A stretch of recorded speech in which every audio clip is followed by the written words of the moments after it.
Welcome to the ROI Masterclass, the podcast where vision meets strategy and bold moves create measurable results. I'm Liat Siegel, interior designer and ROI strategist with 17 years of experience. I help businesses transform properties and ideas into high-performing assets. This show is specifically for real estate investors, hospitality operators, and boutique developers who aren't afraid to take risks, challenge the status quo, and demand a return on every decision they make. Each and every week, we talk with innovators and leaders across industries about the strategies and the insights and really all the unconventional thinking that turns potential into profit every single time. If you believe that smart design, decisive leadership, and strategic risk are the keys to real ROI, you're in the exact right place. Let's dive in. Today on the ROI Masterclass, we're joined by Eric Gagnon, co-founder and president of We Sell Restaurants, the largest restaurant brokerage firm in the US. Eric has helped thousands of owners buy and sell restaurants, guiding them through valuation, exit strategies, and franchise growth. With a background in finance and business development at firms like KPMG and Bank of America, Eric brings a sharp eye for numbers and operational excellence to the hospitality world. We'll dive into what drives restaurant value, how to avoid costly mistakes when buying or selling, and where the biggest ROI opportunities really are in food and beverage. Thank you so much for joining us, Eric. Such a pleasure to have you. Thank you for having us. We're excited to be here. Get us started with your background and how you got into this space. Well, that's interesting. I was, as you mentioned in the introductions, I was in corporate America. And at some point in my career, I ended up in Charleston, South Carolina, and I was a different bank than Bank of America. And I financed a lot of restaurants, independent mostly, and started having an appreciation and connected with people that were doing kind of similar things. And I, of course, like everybody, like to eat, like to drink, and it was a great, exciting time. But I realized I wanted something more entrepreneurial than being a corporate employee. And my wife had actually done the reverse. She was an entrepreneur, then went back to corporate America. And one day she told me, she said, you should be an entrepreneur. And I didn't think that was me at all. And she said, why don't you give it a try? If it doesn't work, you can always go back to corporate America. It's always going to be there. And I had a good friend that was a restaurant broker on a smaller scale, and he says, you should give it a try. I was in Atlanta, Georgia then, and we started 23 years ago in Atlanta as a one-man shop in the basement of our home. A lot of determination, not a lot of knowledge, and to grow to what we are, largest restaurant brokerage firm in the nation 23 years later. Wow, fantastic. What kind of challenges along the way kind of made you stop and say,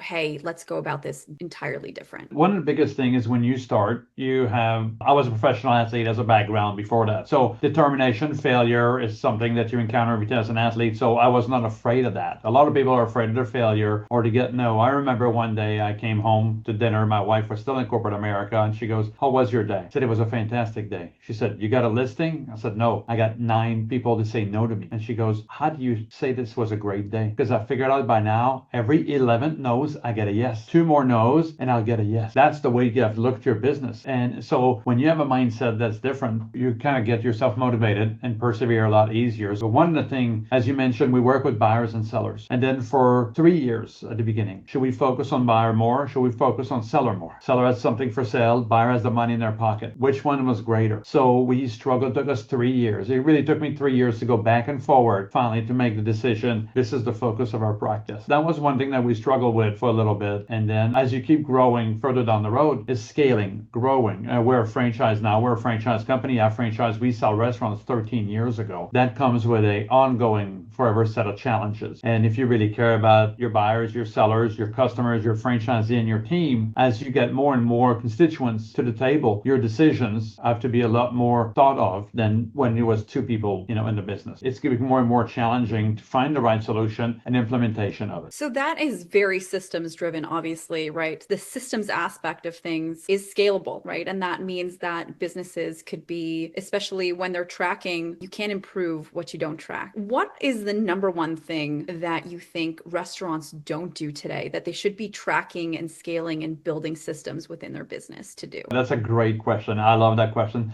So I think we have to track everything. Like you said, we're our franchise. I just told you, even when I was a one-man shop, I was tracking the numbers of no's. How many people do that even in sales today, whatever it's restaurant brokerage or not, or selling, hats to retail store, it doesn't matter. I mean, you don't track enough. And I think restaurants have been tracking a lot of basic numbers for so many years. Still today, we talk with owners. As long as I have X amount of money in my bank account, I know I'm making money. I'm like, wow, that is not a good way to manage your business. I've been doing this for 30 years like that, and I know my numbers. Well, we all know the numbers right now in the food service are changing almost daily. There's pressures from labor, from food costs, different things. So I'd say restaurants has to be better at what I call real-time accounting for everything. One of the big things that they're very short of still today is to find out more data about sales and customers. They're not doing a lot of that. They may know about their food costs, the labor costs, of course, they know what their rent is, but they don't know enough about their customers and measure that and how to understand that and how to grow that customer base to spend more dollars with them. Because as we know, people spend a lot of money in restaurants. And if I get $50 out of a budget of $200 a week, how do I get 60? I need to have data. I need to measure. So I think a lot more sales-oriented data from restaurateur will benefit a great way to offset a lot of the operational pressures that everybody's facing nowadays. So what I'm hearing you say is that sales is one of those major drivers for restaurants to be more successful. Is that right? 100%, yeah. If you go back 23 years when I started this, operations were still something that people take great pride of. And if you look even the big chains,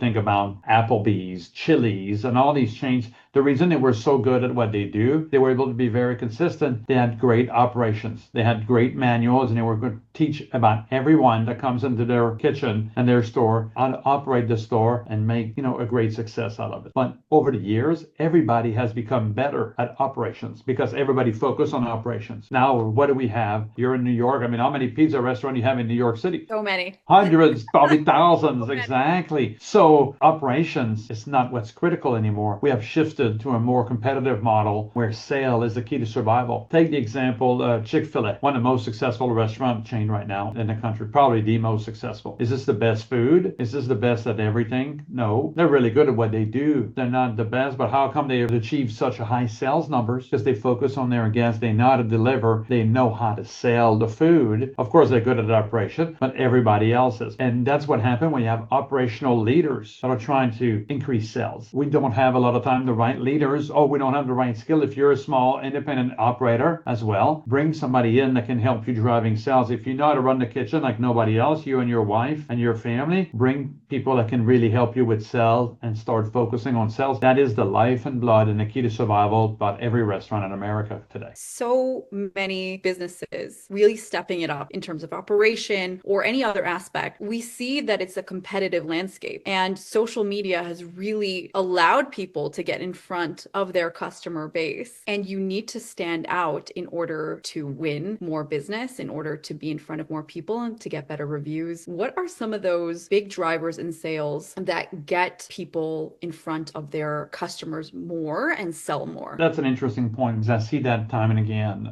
You talk about social media. To me, that's a tricky one because social media is not a sales tool. It's a branding tool. It's a meeting tool. Your customers can find out about you and meeting you, whether it's your staff, whether it's your food, whether it's your location, whether it's your story through social media. This is not a place where it's, hey, if you come to my restaurant tonight, you get free breadsticks with the purchase of a pizza. And how many people do that? That is not the audience for that. That is not where social media, whether it's Facebook, whether it's TikTok, whether it's Instagram. But this is where you share your story and connect to the point that somebody in your local area would say, you know what, let's go check this new restaurant. Let's go check this new Indian restaurant. The owner just shared like where he was from. You should have seen his hometown and everything. I mean, there was beautiful buildings. There was a story about him, training elephants as a young man. I want to know more, and hopefully he'll be there. Let's go eat there tonight. That is what that connection happens. It's not about come to eat with us tonight, and if you mention, your Instagram, 10% off. Right. That is not what that is about. And that's the confusion of that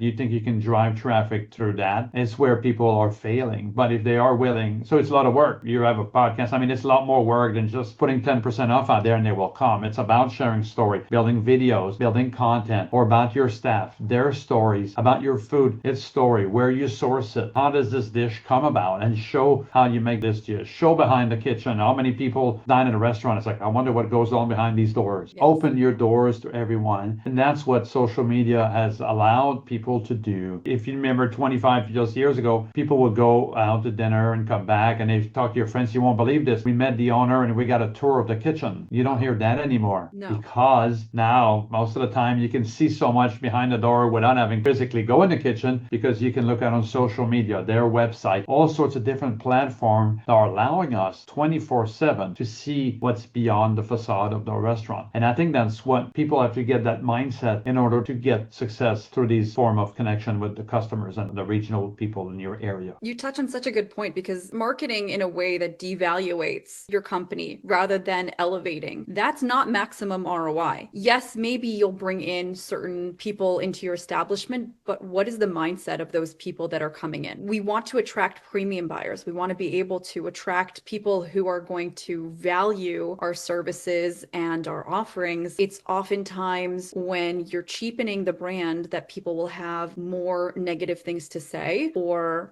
provide negative reviews. And I love that you're saying specifically focus on the branding, building that. It's a sales tool. It's not the marketing that drives people in. It's how you position yourself on social media in order to get people in the door. Yeah, absolutely correct. I mean, you have to be producing quality content that resonates. And like you said, the key word you just mentioned is, who is your customer? Am I looking for somebody that average income? If my average ticket is $50, $60 per person, I'm probably not looking to relate to, I would say, a college crowd, for instance. They probably are not your customer. They may come on occasions, but you're probably looking more for a family that has an income at least $200,000 or more. And that's the type of dining experience or that they're looking for. So how do I reach out to that customer? If I don't know who my customer is, well, everybody eats. True, but not everybody eats at all restaurants. It's the same thing with value, right? If you have a specialty restaurant that's very ethnic, focused on very niche, your value is going to be probably limited, because your buyer is going to be probably limited and your customer audience is very limited. How many people I've said to network of friends, everybody on listening, watching, how many of your friends say, I don't eat this kind of food? There's always the no person every time. I don't care. You can say pizza, which I think everybody loves pizza, but oh no, I don't eat pizza. What boggles my mind is the people that don't like chocolate. I agree with you. Anything sweet, I'm in. How could you not like chocolate? 100%. So I think that's part of the data that you need to collect. Who is my customer? Who am I trying to connect with? And it's not everybody. And it's going to be quality. It's no longer just take your phone, take a picture and post it on social media and say, oh, well, I made a post. It's a lot more intensive than that. I mean, people have like lights and different things and portable studios that they bring. I mean, I know a fine dining restaurant guy I was with yesterday. They pretty much just post from their social media, mostly their food. And that's what they're focused on. But they have certain angle for lighting. They have a whole policies and procedure process. How do we video and take pictures of the food? Wow. Because people eat with their eyes before they eat with their mouth. Yes, absolutely. And with those visuals, how much of an impact do you think that has on social media selling and driving sales? To me, is step one, because then you get to the other part of it. We talked about operations a little bit ago, but you have to deliver now on what you sold them or promised them on your social media. That experience got to match or be above and beyond what you have shared with them. That connection, that food, that experience. If they go there, then it backfires on you, because then they're all going to go there. Well, I expected this magical experience, and unfortunately it was not at all what happened. And let me tell you what happened. And people go in great detail. Unfortunately, I think people spend more time sometimes share negative experience than positive. That's the drawback, the danger of social media. You can have 1,000 satisfied customers that found you on social media. They'll never put a single post about it, but you're going to have that one customer that did not have an experience, and he will be or she will be all over social media and sharing that negative experience. And that is the double-edged sword of that. But you need to be able to back up or to deliver on what your customers are expecting every single time that door is unlocked. Absolutely. And building in with KPIs within the systems on the back end to get those positive reviews, that one person will be drowned out by the massive amount of people that are satisfied, that are happy with the experience. I think we can all go onto an establishment's reviews and see that one crazy person It's one, it's okay. But if you have like a dozen, then you're like, oh, do we want to really go there? Yeah, Exactly. absolutely. And so you were talking about like the visuals of food. Can you talk to us also about the visuals of the actual space and the ROI? In our initial conversation, I believe that you had mentioned something about Banquet at one of the restaurants that you've seen and how quickly it deteriorated. Can you talk to us about how the visuals impact sales and customer experience? Absolutely. So usually there's three things that,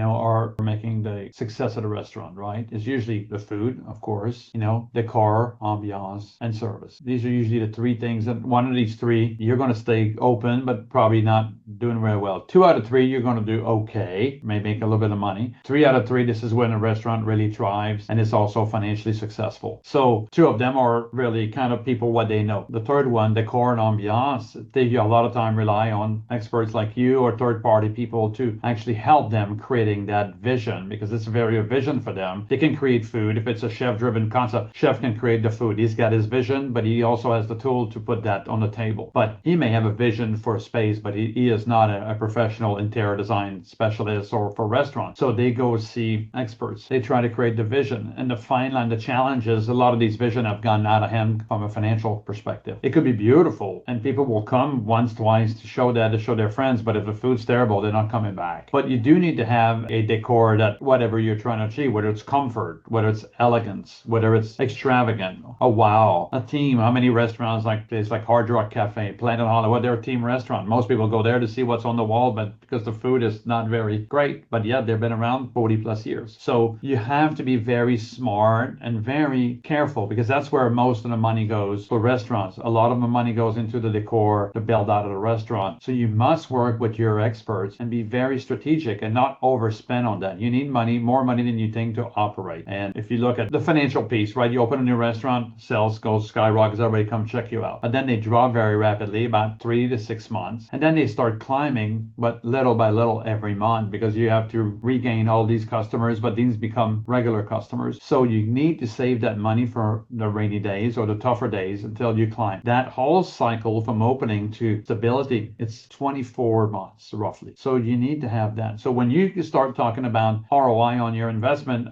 yesterday we had a person that they just spent on a 5,000 square foot restaurant, they spend $1.4 million on a build out. Beautiful, beautiful. Wow. Yeah. And it is a wow factor. When you walk in the door and like, wow, he's been open 4 months and the restaurant's not generating a profit yet. And now he's like, I need to exit my investment. I'd like to get $1.2 million back. The reality of it, it's worth between 125 to 250 currently. Oh my gosh. Thousands. Wow. So that's the harsh reality. That was not a Stop great saying discussion. wow. It is shocking, yes. So it is something that started at a plan, but then they keep adding on and adding on, or this is not what I like. So you have to be careful about your feelings, what you want, but also what you can afford. I mean, we all want a Lamborghini, but not all of us have the budget for it, right? So how close can we get to it to replicate some of the features, maybe not all of it. So you have to really work with your team to not overspend. I mean, we see that build out costs are through the roof. Materials, labor, time, because it takes forever to get materials. So people end up paying rent before they start, adds up to your build out cost. So be very careful. You have to really, really maximize the bang for your buck in your decor and your build out right now. We are building out ROI playbooks and design plans that can be quickly and easily implemented within the restaurant space, multifamily, whatever the vertical is. What kind of strategic implementations can restaurant owners do beyond something like that to really make sure that they're spending strategically, aside for having strategic interior design partner and architect and all of that, right? Because it's not to have your experts at the table is one thing, but to have strategic partners that understand the ROI is something entirely different. Is there anything that owners can do to really, really avoid that kind of situation? Yes, there is. So one of the value, we didn't talk much about, but franchises have value because they will actually maybe test a new front of the house decor package, maybe a new kitchen package package. And they can actually, by testing it, they measure it, and they can give you data that if you do this decor package, we have seen increase in sales in 5, 10, 20, 30, 40%. So you're investing, but you should get it back in a bump in sales. Now, if you're an independent operator or a single store operator, and maybe you're like,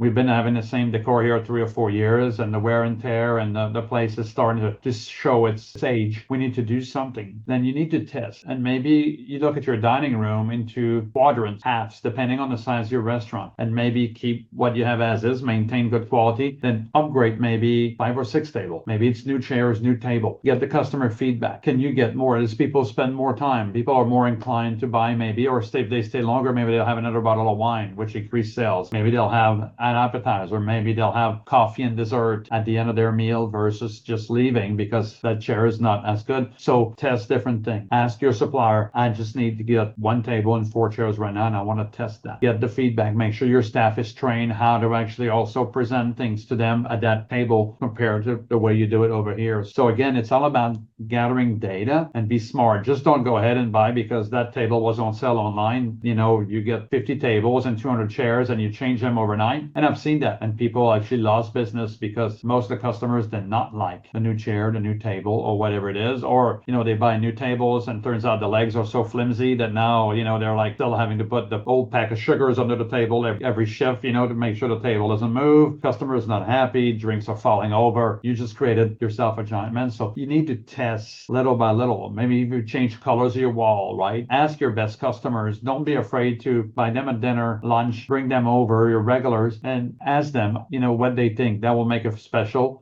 feeling for them, as well as probably getting really honest feedback from people that really care about your business. I love that so much, to invite them to have a say in that. Then they will feel good, and that will also in turn, I think, refer more business. In addition to the fact, we also will ask back of house staff as well, what's working, what's not working, and then do a comparative analysis in terms of the market. What other restaurants are doing really well? What can we learn from them? What other restaurants are not doing well? What can we learn from them? And those learnings, those key learnings, will also then inform the design decisions and the operational decisions of how we format, how we set up a space before we even purchase, so that we can save the most amount of money for them. So it doesn't have to be that pendulum. I think for a lot of people, it's save the most amount of money, not have data from the market, or spend the most amount of money, not have data from the market. I think the bottom line is really connecting to what the market wants. 100%, you're correct. And involving your internal team, your customers into this journey together does make a sense of belonging.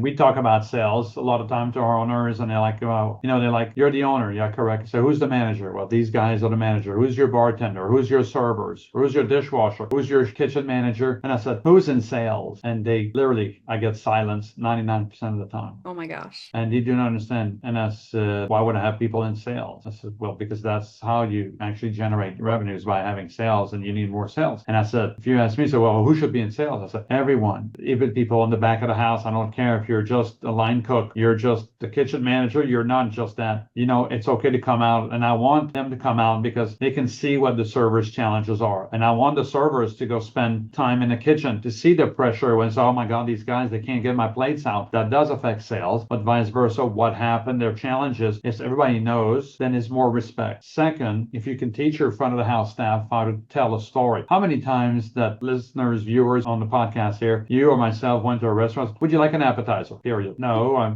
don't really care. Would you like dessert? How was your meal? And then the manager just asks you when your meal, they don't even want to listen. He or she's already at the next table. They're just checking the box. What about the differences? How we tell a story about the food, the wine. Like, guys, today, we come in, we have a team dinner before, and we usually get the specials. And how many times you exactly specials? Like, okay, we have a pork chop, we have a steak, and we have a flounder with a little bit of crab on it. Anybody wants a special? Versus, let me tell you, I had the special, this flounder, and I'm not a big fish guy, but that flounder with the crab meat on it, and he puts a béarnaise sauce. She cooked overnight. I saw it last night when I left, and it was still simmering this morning. It was delicious. It makes the fish melt in your mouth. That is a great dish, and it's offered today for $34, and it comes with a nice little rice polenta that is actually cooked in a special broth, and I can't tell you what it is because I'll lose my job, but it is to die for. Is anybody in for the flounder today? Versus saying it's a flounder. If you sell the story, and the front of the house team, most servers, they do get a tip based on the amount of tip. Instead of trying to take a bottle of wine before people and pour the whole bottle and say, you want another one, which is not the right thing to do, but that's what they do a lot of time, unless you're a very good professional. If you're able to teach them how to tell the story of your food and your wine, you would increase sales probably 30-40% without having to bring a single new customers in your establishment. But this is where the sales culture has to happen, and it's not happening quite yet. Some people have figured it out. They do very well, and you have a great sales team, which is the entire team, and your front of the house people know how to sell a dessert, an appetizer, a wine. How many times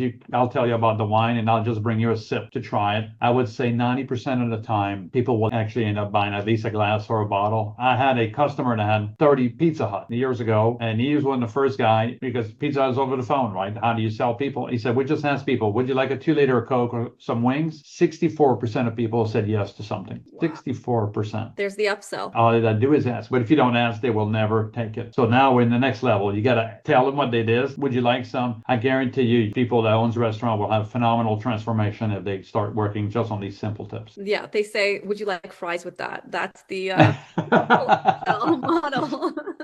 Yes, but let me tell you about our fries. They're cooked in fresh oil. We change the oil every day. These potatoes are cooked every day. They come from Idaho, and we get them. They're no more than 10 days old. Would you like fries? Then you probably get the story of that fry a lot better. Would you like fries with that? Absolutely. That's a funny one. It's the franchise model, right? We have to build those systems in to our businesses so that we can see that scalable growth. And I think that a lot of restaurants, especially those that want to sell, can come from two different angles. It can either be from desperation, or it could be from a place of positive position of an exit plan, an exit strategy. What makes a restaurant truly sellable? It's many things. When you talk about sales, you're right, because the desperation sometimes make people do things like first reaction to get a customer to the door, they do discount. Discount is an addiction, because once you get your customer addicted to the discount, if you don't give them a discount, they don't come. Then it starts with 10%. Well, they're not coming. Then it goes to 15. They just need more and more discounts. At some point, you're not going to make money because you exceed the discount, and people will stop coming at that point anyway. They'll find the next guy that's got the desperation, and that's going to be their new favorite restaurant. So what makes a good restaurant a good sale for a restaurant is, first of all, it's pretty good sizable profit. Maximize your profit. Great sales, great history of sale, not just the last month, the last year. Have at least 2 or 3 years, a great track record. Accuracy in your numbers. Invest into good accounting systems, a good accounting team. Make sure your numbers are accurate and it makes sense. Have charter of account. Have everything documented. How many restaurant owners, all the recipes are in my head. I'm the chef. That's hard to sell. I cannot sell your brain.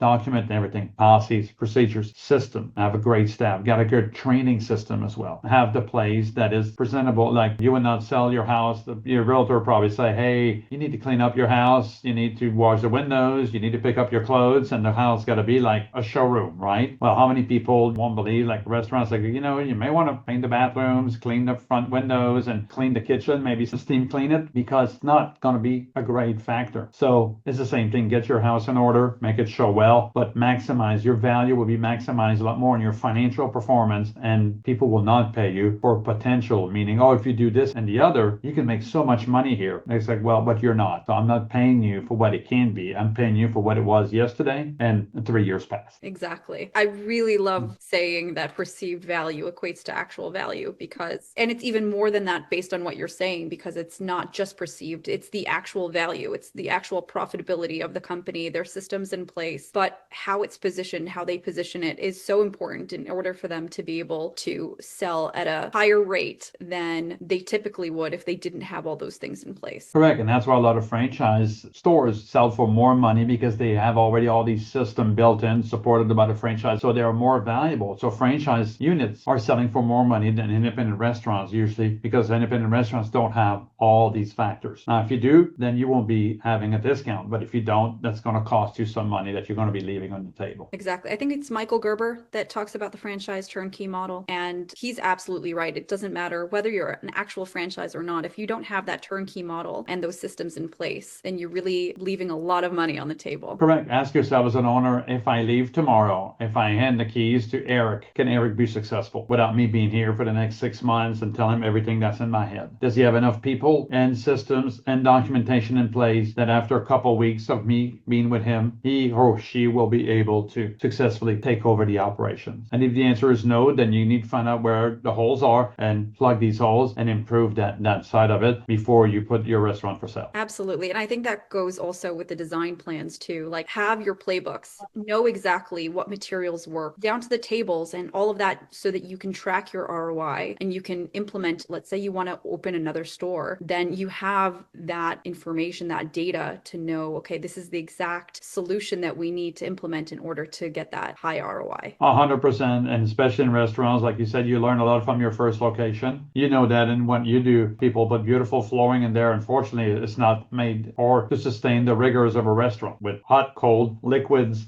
heavy traffic walking. So it may look beautiful. 6 months down the road, you have to replace an entire flooring. So the next location, you got to find more sustainable material that are looking the way you'd like, but also are appropriate for the wear and tear that goes along with a restaurant. This is not a retail place where, people just walk around casually. People are coming and going constantly. So your flooring, for instance, to me, and also for sound. As you know, sound bounces, and you have a metal roof with a tile floor. I'm going to tell you right now, that is not a winning combination, guys, because it's going to be very echoey. People will have a hard time hearing each other and enjoying their conversation, because that's what restaurants are about, is enjoying each other, sharing food. And if we can't talk, people will find another place to go. Absolutely. Sound acoustics is so very important. In terms of what is coming, what are the next key evolutions in the hospitality industry and ownership? It's interesting. I just spoke at a conference about that a little bit, and 2 letters on everybody's lips right now, right? AI. So how does it work in a restaurant? And I think